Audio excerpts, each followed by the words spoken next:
Tengo 82 años. Y durante 60 de esos años creí una mentira que casi todos creemos. Que si amas lo suficiente, nunca estarás solo. Mi nombre es María, y hace 3 meses dejé de practicar para morirme. Sí, escuchaste bien. Practicaba. Cada martes por la mañana me tiraba al suelo de mi sala y gritaba hasta que mi garganta se rendía. Cronometraba cuánto duraba. 2 minutos y 37 segundos, por si te interesa saber cuánto tiempo puede gritar una mujer de 82 años antes de que el silencio la devore. ¿Por qué lo hacía? Porque descubrí algo que nadie te dice sobre envejecer. Que puedes pasar 40 años siendo la mejor madre del mundo, la mejor esposa, la mejor maestra, y aún así terminar completamente sola. Pero esa no es la parte importante de mi historia. Lo importante es lo que pasó cuando dejé de gritar en el vacío y empecé a escucharme a mí misma. Si has sentido que tu vida se volvió invisible, si tienes miedo de caer y que nadie escuche tu grito, quédate conmigo. Suscríbete. Déjame un comentario contándome si alguna vez has practicado para algo que esperas nunca necesitar. No estás sola. Aunque se sienta así. Me llamo María. Tengo 82 años. Y durante 60 de esos años, creí que estaba construyendo algo hermoso. ¿Sabes lo que es pararte en un aula vacía el último día antes de jubilarte? 30 años de tazas que dicen la mejor maestra del mundo alineadas en tu escritorio. El polvo de tiza que nunca se lavaba completamente de mis rebozos. La luz de la tarde haciendo que los pupitres vacíos parecieran estar esperando fantasmas. Yo amaba a esos niños. A todos ellos. Los recordaba por sus nombres, sus cumpleaños, la forma en que fruncían el ceño cuando no entendían matemáticas. Pensé que si era tan buena amando a los hijos de otras personas, los míos me amarían de la misma manera. Qué tonta, ¿verdad? Roberto murió un martes. Un infarto mientras podaba las rosas. Las vecinas vinieron toda esa semana con cazuelas.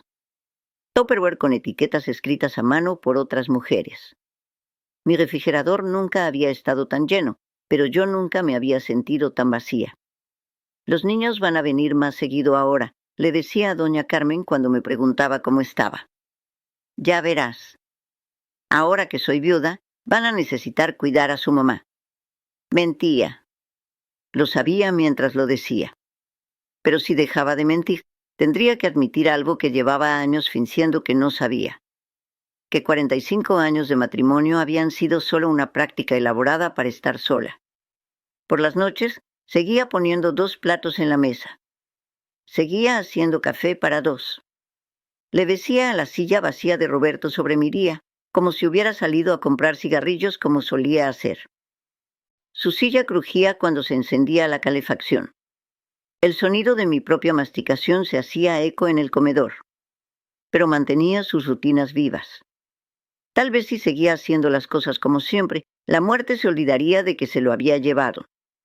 ¿Cuándo me volví la clase de persona que le habla a las cajas de leche? Me di cuenta un jueves. Había pasado 3 días sin hablar en voz alta hasta que la cajera del supermercado me dijo que tenga buen día y mi voz salió como un portón oxidado. Las luces fluorescentes hacían que todo se viera como un hospital. Pero seguía esperando. Seguía creyendo. La mañana de Navidad me senté sola con 4 regalos envueltos que me había comprado a mí misma. Firmé las etiquetas de los niños con mi propia letra.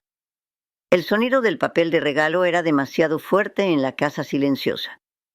El café se enfriaba en una taza que decía la mejor mamá del mundo. Me había convertido en mi propio fantasma, embrujando una vida que se suponía debía estar llena. Entonces empecé a llamar a Elena los martes, solo para escuchar su voz. Fingía que necesitaba su receta de flan cuando la había hecho 1000 veces. El eco hueco de larga distancia. El sonido de sus hijos peleando de fondo mientras me daba ingredientes que ya sabía de memoria.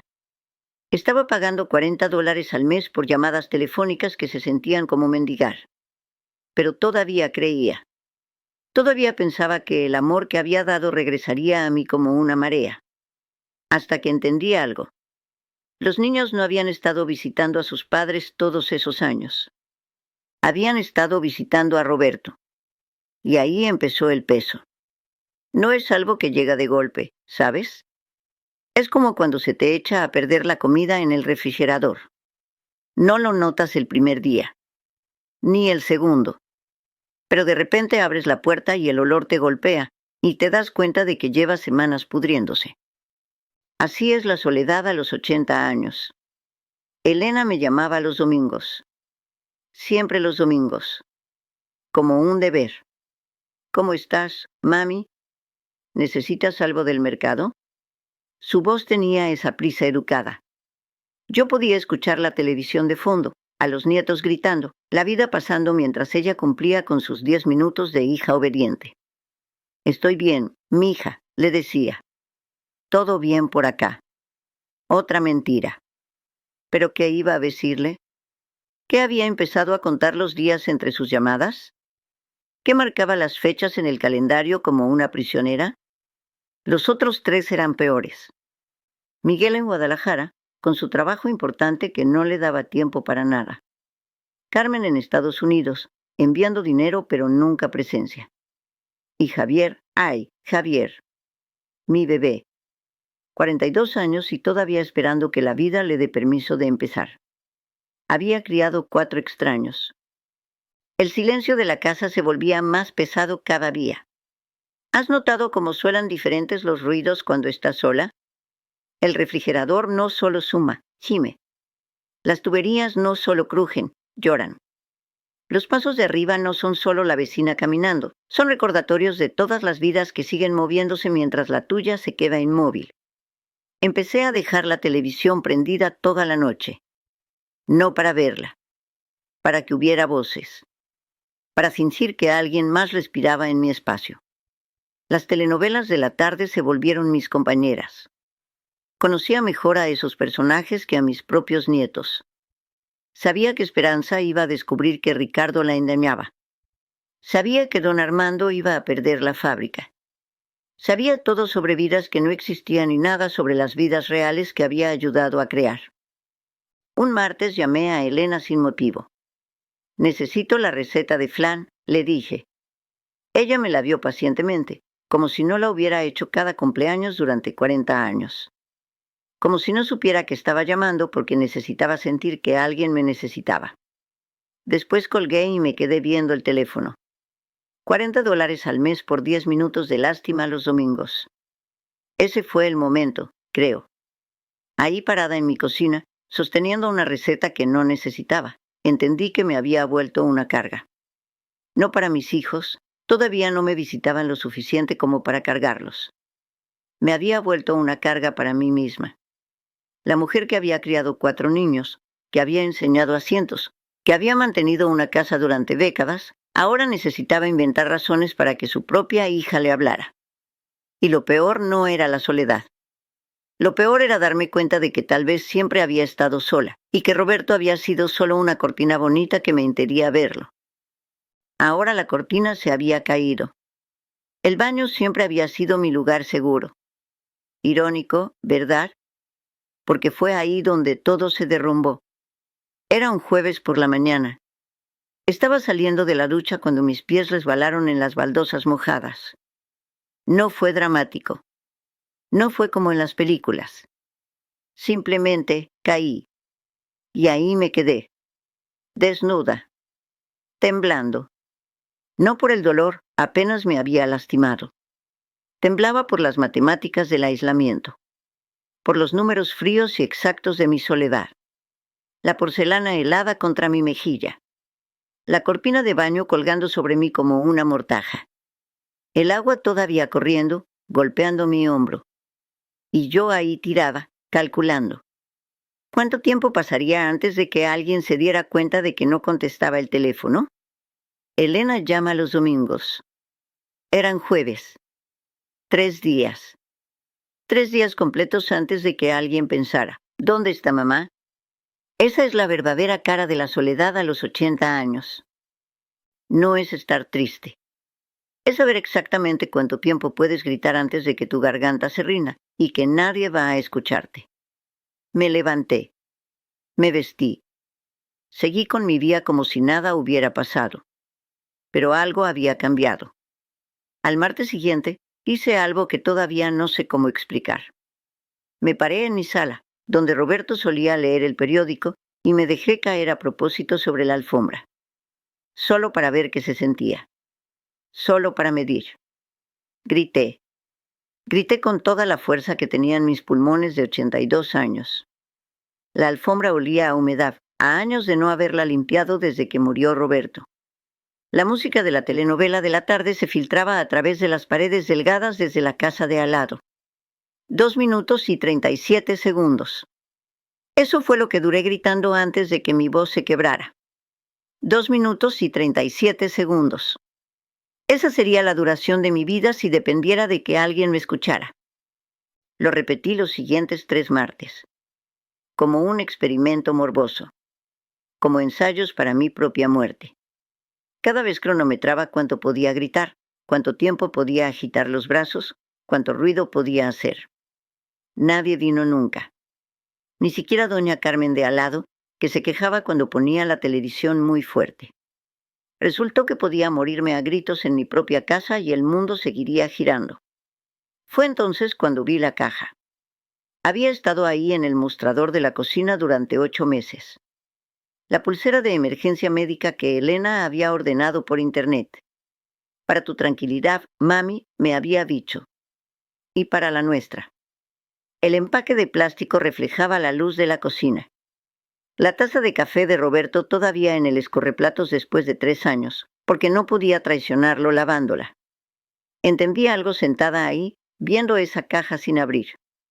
Mis hijos me amaban lo suficiente para comprarme una red de seguridad, pero no lo suficiente para ser ellos esa red. La diferencia es que un aparato te rescata después de que te caes. Una familia te evita caer en primer lugar. Esa noche no dormí. Me quedé despierta pensando en todo el amor que había dado. 40 años enseñando. 45 años de matrimonio. 4 hijos criados con besos en las rodillas raspadas y sopa de pollo cuando tenían fiebre. Y ahora estaba practicando para morirme sola. Algo dentro de mí se rompió esa noche. No de tristeza. De claridad.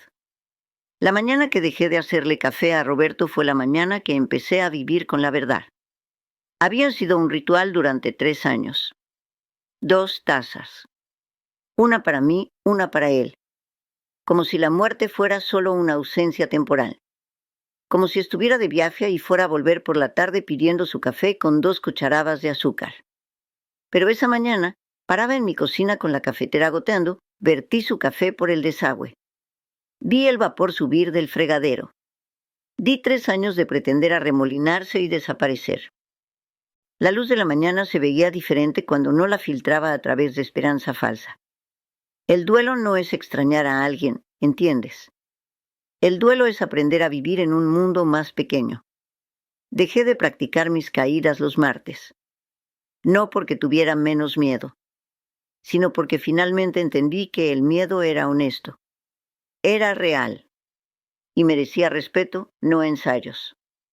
Me senté en la silla donde Roberto leía su periódico. Sentí el peso de mi propio cuerpo, la forma en que mis huesos se asentaban contra el cojín gastado.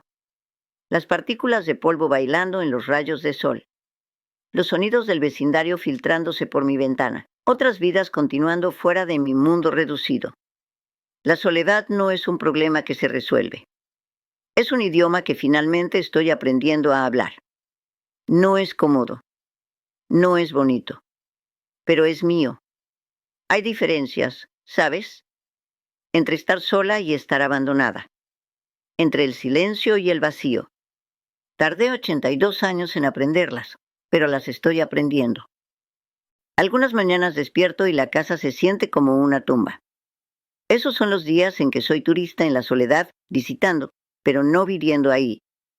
Otras mañanas despierto y la casa se siente como un refugio. Esos son los días en que soy ciudadana, cuando pertenezco a mi propia vida. El domingo pasado, Elena me llamó como siempre. ¿Cómo estás, mami? Por primera vez en 3 años, le dije la verdad. Estoy aprendiendo, le dije. Hubo una pausa, más larga que de costumbre. aprendiendo a vivir con la mujer que soy ahora. Otra pausa. ¿Necesitas que vaya a verte? Y ahí estaba. La pregunta que había estado esperando durante 3 años. La invitación que había estado mendigando sin pedirla. No, mija, le dije. Pero gracias por preguntar. Porque era verdad. No la necesitaba para rescatarme. Necesitaba que me viera. Que reconociera que todavía estaba aquí, todavía existía, todavía tenía valor más allá de ser su madre. Esa noche abrí la caja de la pulsera de emergencia médica. No como rendición, sino como autorrespeto. Me la puse en la muñeca. El metal frío contra mi piel. La pequeña luz roja parpadeando como un corazón diminuto. El fresco de loción de afeitar de Roberto seguía en el tocador, atrapando la luz de la mañana. Pasé 82 años aprendiendo a amar a otras personas. Tal vez es hora de practicar amar a esta versión de mí misma. La mujer que cae y se levanta sola. La mujer que grita en habitaciones vacías no porque esté loca, sino porque está viva. La mujer cuya historia no terminó cuando enviudó o cuando sus hijos crecieron o cuando su carrera terminó. Mi historia está terminando. Eso es cierto. Pero todavía soy yo quien la está escribiendo. Y por primera vez en años, eso se siente como suficiente.